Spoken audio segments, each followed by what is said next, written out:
একটা দলের নিজের ভিতরেই আগে ন্যায় ইনসাফ এবং গণতন্ত্রের চর্চা হতে হবে। যারা নিজের দলের মধ্যে গণতন্ত্রের চর্চা করতে পারে না, যাদের নিজেদের নেতাকর্মীদের হাতে নিজেদের নেতাকর্মীরাই নিরাপদ নয়, তারা 18 কোটি মানুষের নিরাপত্তা দিতে পারবে না, তারা জনগণকে গণতন্ত্র উপহার দিতে পারবে না, তারা ন্যায় এবং ইনসাফ জাতিকে উপহার দিতে পারবে না। আমরা আপনাদেরকে কথা দিচ্ছি, প্রিয় বাংলাদেশে রক্তমূল্য, জীবন মূল্য, জেল মূল্য, যত মূল্য দিতে হয়, ফ্যাসিবাদকে আর আমরা ফিরে আসতে দিব না ইনশাআল্লাহ।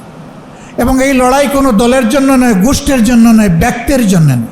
মদ জায়গায় থাকবে আর শুধু বোতল পরিবর্তন করা হবে, এটা আমরা চাই। আমাদের এই জেনজিরা একজনকে সরাইয়া আরেকজনকে বসানোর জন্য এখানে আন্দোলন করে নাই, তারা ব্যক্তির এবং লিঙ্গের পরিবর্তন করার জন্যই যুদ্ধ করে নাই, লড়াই করে নাই। তারা লড়াই করেছে যে বন্দোবস্ত এই জাতিকে ফ্যাসিবাদের জাতাকলে পিষ্ট করেছিল, সেই বন্দোবস্ত পরিবর্তনের জন্য। আমাদেরও লড়াই তাই। আমরা বিশ্বাস করি ন্যায় এবং ইনসাফের ভিত্তিতে একটা দেশ এবং জাতি গঠন করতে হলে 54 বছরের দফায় দফায় যে ফ্যাসিবাদ বাঙালি বাংলাদেশি জাতিকে এগিয়ে যেতে দেয়নি, সেই ফ্যাসিবাদকে 24-এর বিপ্লবীরা ছুঁড়ে মেরেছিল বঙ্গোপসাগরে, নালায় নর্দমায় ফেলে দিয়েছিল। এখন সেই নর্দমা থেকে এইটাকে তুলে আনতে চায় কারা? মনে রাখা দরকার, এই প্রজন্ম প্রমাণ করে দিয়েছে, এ প্রজন্ম যখন জেগে উঠে তখন মাসের পর মাস আর বছরের পর বছর আন্দোলন করার প্রয়োজন হয় না। তখন ওদের বুক চিতিয়ে যুদ্ধ করার সিদ্ধান্তই ফ্যাসিবাদীদের কলিজায় কাঁপন ধরিয়ে দেওয়ার জন্য যথেষ্ট। আমরা বিশ্বাস করি এই প্রজন্ম যথাযথভাবেই ফ্যাসিবাদের বিরুদ্ধে এখনও তাদের অবস্থান স্পষ্ট। আমরা তাদের সাথে আছি, তারাও আমাদের সাথে আছে। হয়তো প্রশ্ন করতে পারেন, রায় যদি আপনারা পেয়ে থাকেন তাইলে সরকার গঠন করতে পারলেন না কেন? আমাদের রায়কে হাইজ্যাক করা হয়েছে, ডাকাতি করা হয়েছে, জনগণকে অপমান করা হয়েছে এবং ইতিমধ্যেই তার রাজসাক্ষীও পাওয়া গেছে। গুগু বারবার আসে দান খেয়ে চলে যেতে, কিন্তু কপাল যখন মন্দ তখন কিন্তু জালে বেঁধে যায়। গুগু, তুমি একবার জনগণের ধান খেয়েছো, আবার খাওয়ার চিন্তা করো না। এবার আসলে ঠিকই তোমার লেজ, ঠিকই তোমার পা, ঠিকই তোমার ডানা অবশ করে দেওয়া হবে। বলবেন যে আপনাদেরকে জনগণ ভোট দিয়েছে, তার প্রমাণ কি? 70% জনগণ হার পক্ষে ভোট দিয়েছে, এটাই তার প্রমাণ। আমরা হার পক্ষে ছিলাম, আমরা হার পক্ষে আছি। আমরা জনগণের সুপ্রিম উইলে আমরা সম্মান দেখিয়েছি, আমরা দেখিয়ে যাব। এই সংসদ মানুক আর না মানুক, গণভোটের রায় আমরা বাস্তবায়ন করব, আদায় করে ছাড়ব ইনশাআল্লাহ। আমি একজন রাজনৈতিক কর্মী হিসাবে সাক্ষী, আপসীন এই কাফেলার যিনি কাণ্ডারি ছিলেন, তিনি অন্যায়ের পক্ষে ভয়ে ভয়ে কথা বলতেন না, নিঃসংকোচে গলা ঝেড়ে সিংহের মতো গর্জন করতেন। জাতীয় জীবনের প্রতিটি সংকটে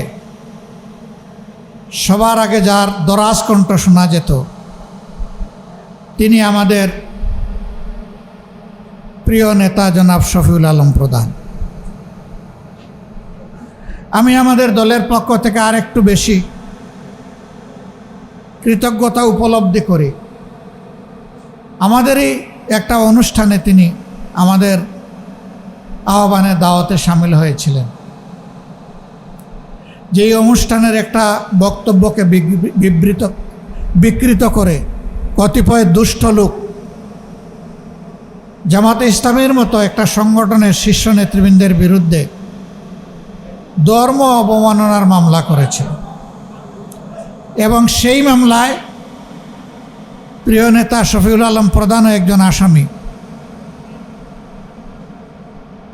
আদালতে উঠেছেন, জেলে গিয়েছেন, কষ্ট স্বীকার করেছেন, কিন্তু না, তিনি অন্যায়ের সাথে আপোষ করেন। আমরা তার কাছে চিরকৃতজ্ঞ। আলহামদুলিল্লাহ, তার রেখে যাওয়া এই সংগঠনের হাল ধরেছেন তার অত্যন্ত স্নেহের আদরের কন্যা এবং তার সন্তান। আমরা মানসিকভাবে মনে করি যে আমরা তাদের পরিবারেরই সদস্য এবং তাদেরকে ভিন্নভাবে দেখি না। আজকের এই বাংলাদেশ যে সংকটের মুখোমুখি হয়েছে, আজকে এরকম মানুষের বড় প্রয়োজন ছিল, জোর কদমে সামনে এসে বলবে জাতির সাথে যেটা করা হচ্ছে এটা অন্যায়। 2/3 মেজরিটির অহমিকায় ভুগে জাতিকে আবার ফেসিবাদের দিকে নিয়ে যাওয়ার চেষ্টা করা হচ্ছে। তিনি বলতেন, ফেসিবাদ আর জনগণের আকাঙ্ক্ষার মাধ্যমে মধ্যখানে যদি অন্য কিছু এসে দাঁড়ায়, আমি সেই শফিউল আলম প্রধান ফেসিবাদকে জনগণের দিকে এগিয়ে যেতে দেব না, এখানেই থামায় দেব। আমি আশা করি তার রেখে যাওয়া আমানতের ভার যাদের উপর পড়েছে তারাও চলার পথে কোনো অন্যায়ের সাথে কোনো আপোষ করবে না। যেখানেই দেশের স্বার্থ সেখানেই তাদের পথ চলা হবে অকুণ্ঠ। আমাকে অনেকে বলে এটা ছোট দল, এটা বড় দল, এটা মাঝারি দল। আমি এই থিওরিতে বিশ্বাস করি। আমি বিশ্বাস করি একটা দল নির্দিষ্ট আদর্শ, তার কর্মসূচি, তার লক্ষ্য নির্ধারণ করে একটা দল তৈরি হয় এবং এগিয়ে যায়। দল কোনটা ছোট আর বড় এটা জনগণ বিচার করবে, এটার দায়িত্ব আমার না।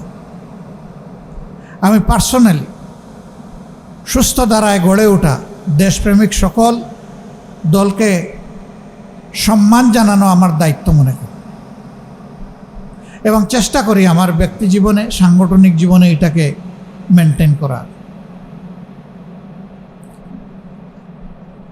আমি কালকেও সংসদে বলেছি, আমি বিশ্বাস করি বর্তমান সংসদে সদস্য হিসাবে যারা ঢোকার সুযোগ পেয়েছেন, প্রবেশ করেছেন, তাদের সকলেই মজলুম।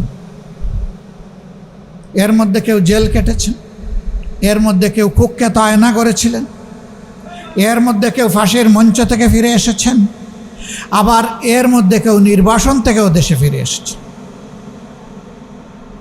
এরকম লোকদেরকে নিয়েই আমাদের বর্তমান সংসদ। এই সংসদ যদি মজলুম জনগণের দুঃখ না বুঝে, তাইলে কোন দিনের কোন সংসদ বুঝবে? এটি হবে চরম লজ্জার। 54 বৎসরের দফায় দফায় যে ফেসিবাদ বাংলাদেশি জাতিকে এগিয়ে যেতে দেয়নি, সেই ফেসিবাদকে 24-এর বিপ্লবীরা ছুঁড়ে মেরেছিল বঙ্গোপসাগরে, নালায় নর্দমায় ফেলে দিয়েছিল। এখন সেই নর্দমা থেকে এইটাকে তুলে আনতে চায় কারা?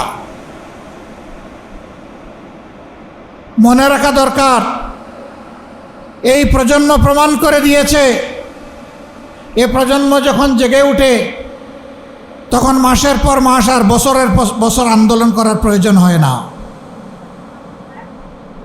তখন ওদের বুক চিতিয়ে যুদ্ধ করার সিদ্ধান্তই ফ্যাসিবাদীদের কলিজায় কাঁপন ধরিয়ে দেওয়ার জন্য যথেষ্ট। আমরা বিশ্বাস করি এই প্রজন্ম যথাযথভাবেই ফ্যাসিবাদের বিরুদ্ধে এখনো তাদের অবস্থান স্পষ্ট। আমরা তাদের সাথে আছি, তারাও আমাদের সাথে আছে।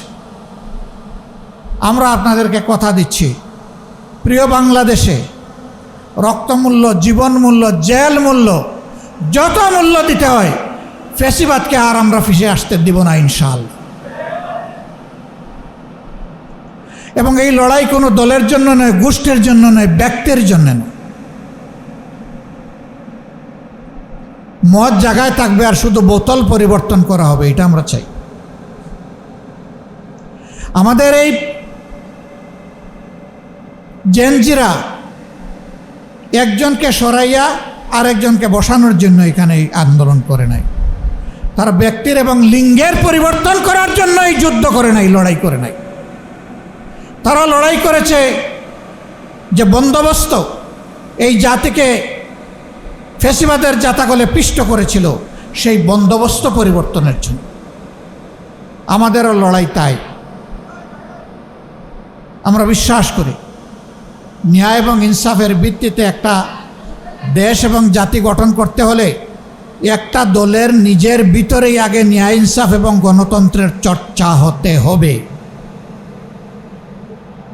যারা নিজের দলের মধ্যে গণতন্ত্রের চর্চা করতে পারে না, যাদের নিজেদের নেতাকর্মীদের হাতে নিজেদের নেতাকর্মীরাই নিরাপদ নয়, তারা 18 কোটি মানুষের নিরাপত্তা দিতে পারবে না।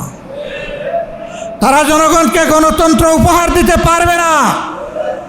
তারা ন্যায় এবং ইনসাফ জাতিকে উপহার দিতে পারবে না। জনগণ ঠিকই বুঝেছে, 24-এ জনগণ ঠিকই রায় দিয়েছে। হয়তো প্রশ্ন করতে পারেন, রায় যদি আপনারা পেয়ে থাকেন তাইলে সরকার গঠন করতে পারলেন না কেন? আমাদের রায়কে হাইজ্যাক করা হয়েছে, ডাকাতি করা হয়েছে, জনগণকে অপমান করা হয়েছে এবং ইতিমধ্যেই তার রাজসাক্ষীও পাওয়া গেছে। হ্যাঁ, গুগু বারবার আসে দান খেয়ে চলে যেতে, কিন্তু কপাল যখন মন্দ তখন কিন্তু জালে বেঁধে যায়। গুগু, তুমি একবার জনগণের ধান খেয়েছো, আবার খাওয়ার চিন্তা করো না। এবার আসলে ঠিকই তোমার লেজ, ঠিকই তোমার পা, ঠিকই তোমার ডানা অবশ করে দেওয়া হবে। বলবেন যে আপনাদেরকে জনগণ ভোট দিয়েছে, তার প্রমাণ কি? 70% জনগণ হার পক্ষে ভোট দিয়েছে, এটাই তার প্রমাণ।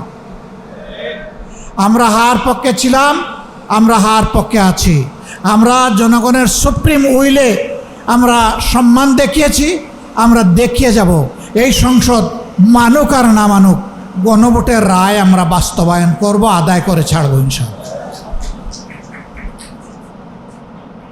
অতীতের রেকর্ড এই বাংলাদেশে আছে। কেয়ারটেকার সহজে আসে নাই। ওই রকমই আমাদের আনা বিল ফেলে দেওয়া হয়েছিল। আমরা বলেছিলাম, চেয়েছিলাম সংসদে প্রতিকার, দিয়ে দিলেন আমাদেরকে জনগণের কাছে ফিরিয়ে। আমরা জনগণকে নিয়েই দাবি আদায় করব এবং দাবি আদায় হয়েছে।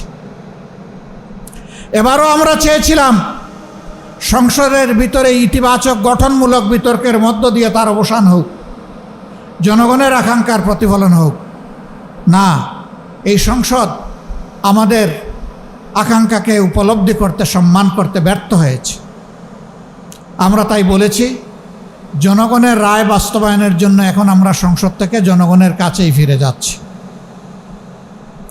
এবং গত পরশুদিন জনগণকে সাথে নিয়ে প্রথম কর্মসূচি বাস্তবায়ন হয়েছে। এটা শুরু। এর ভিতর দিয়ে ইনশাআল্লাহ যে আন্দোলন গড়ে উঠবে, এটা কোনো দল, ব্যক্তি, গোষ্ঠীর জন্য হবে না, এটা হবে 18 কোটি মানুষের জন্য। অন্ধ তার সাদা ছড়িটি বারবার হারায় না। আমরা একবার হারিয়েছি, এই ছড়িকে এখন দাঁতে কামড় দিয়ে আমরা ধরে রাখবো ইনশাআল্লাহ। আমি আর কথা বাড়াচ্ছি না, আমি দুঃখ প্রকাশ করছি। পর্যাপ্ত সময় হাতে নিয়ে রওনা করেছিলাম, আসতে পারলাম না। কেন জানেন?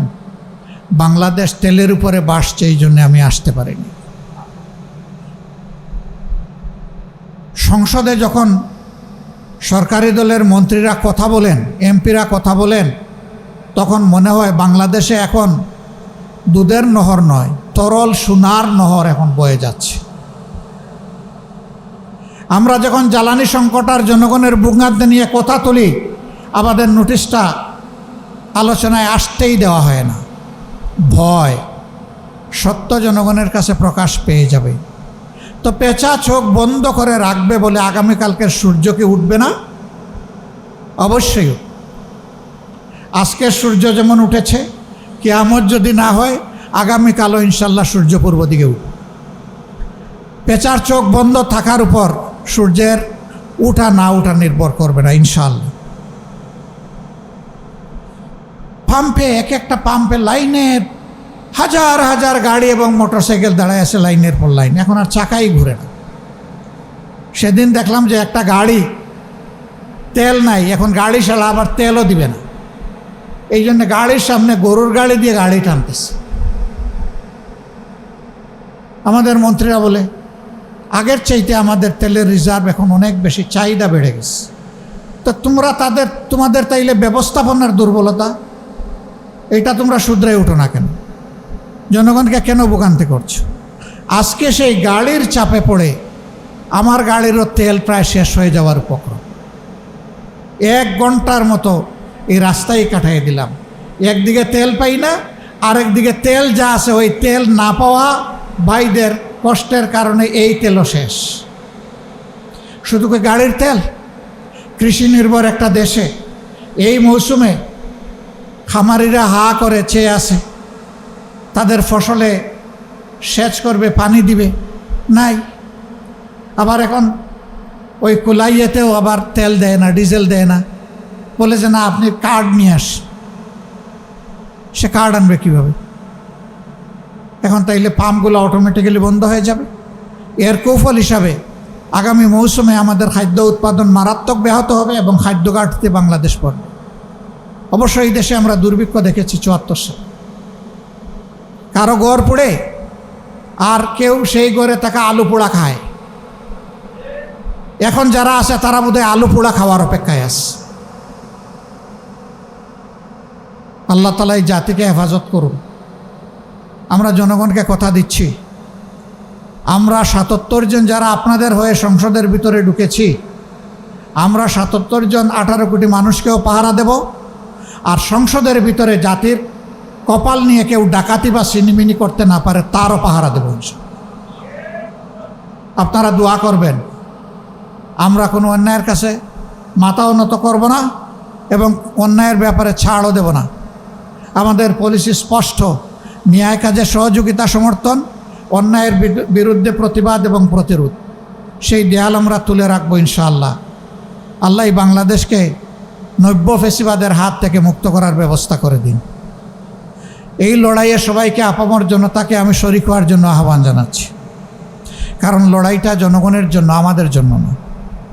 ইনশাআল্লাহ ন্যায় এবং সত্যের এই লড়াইয়ে আমাদের বিজয় হবে, জনগণের বিজয় হবে, ফেসিবাদীরা হেরে যাবে ইনশাআল্লাহ। আমি বলেছি যেদিন গণভোটের গণরায়কে অস্বীকার করা হয়েছে সেই দিন থেকেই নতুন করে আবার ফেসিবাদের যাত্রা বাংলাদেশে শুরু হয়েছে।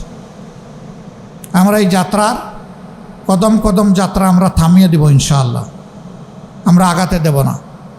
আর একটা বিষয় বলেই শেষ করছি, জ্বালানি সংকট মোকাবেলা করার জন্য আমাদের ফেরেশতা শিশুদের উপরে প্রথমে হাত পড়েছে। তাদের স্কুল বন্ধ করে দিয়ে ঘরে পাঠিয়ে দেওয়া হচ্ছে। করোনার সময় দারুণ ব্যাহত হয়েছে, অনেক শিশু সন্তান ড্রপ আউট হয়ে গেছে, লেখাপড়া শুধু ছাড়ে নাই, সে বিপদে চলে গেছে, কিশোর গ্যাংয়ের অংশ হয়ে গেছে। এখন আবার যদি একই পথে এই সরকার হাঁটে তাহলে এই জাতিকে অন্ধত্ব এবং মূর্খতার চাদরে ডেকে দেওয়ার সিদ্ধান্ত নেবে এই সরকার। আমরা এটা রুখে দেব, এইটাও আমরা মানব না। আমাদের সন্তানদের মেধা হত্যা করার সুযোগ আমরা কাউকে দেব না। আমাদের বার্তা স্পষ্ট, সব ব্যবস্থাপনা নেওয়ার পরে সর্বশেষ হবে শিক্ষার উপর, এর আগে নয়। শিক্ষা দিয়ে নয়, লোড ম্যানেজমেন্ট বলেন আর ডিমান্ড ম্যানেজমেন্ট বলেন, আমার শিশু সন্তানদেরকে দিয়ে নয়, শিক্ষা দিয়ে নয়। এটা সবার শেষ। এটা 18 কোটি মানুষের জন্য, আমাদের ভবিষ্যৎ বাংলাদেশের জন্য, ভবিষ্যৎ প্রজন্মের জন্য, মাথা উঁচু করে দাঁড়ানো একটা শিক্ষিত জাতির জন্য আমরা এখানে কোনো কম্প্রোমাইজ করব না। আবারও আজকের এই আলোচনা সবার শুভকামনা করে এবং জাগবার অব্যাহত অগ্রযাত্রা মহান মাবুদের দরবারে কামনা করে আয়োজক সবাইকে, সংগঠনের সবাইকে, সুধীমণ্ডলীকে আমার পক্ষ থেকে কৃতজ্ঞতা জানিয়ে আমার বক্তব্য এখানেই শেষ করছি। আল্লাহ হাফিজ। বাংলাদেশ জিন্দাবাদ। বাংলাদেশ জাতীয় গণতান্ত্রিক পার্টি জিন্দাবাদ। আসসালামু আলাইকুম ওয়া রাহমাতুল্লাহ।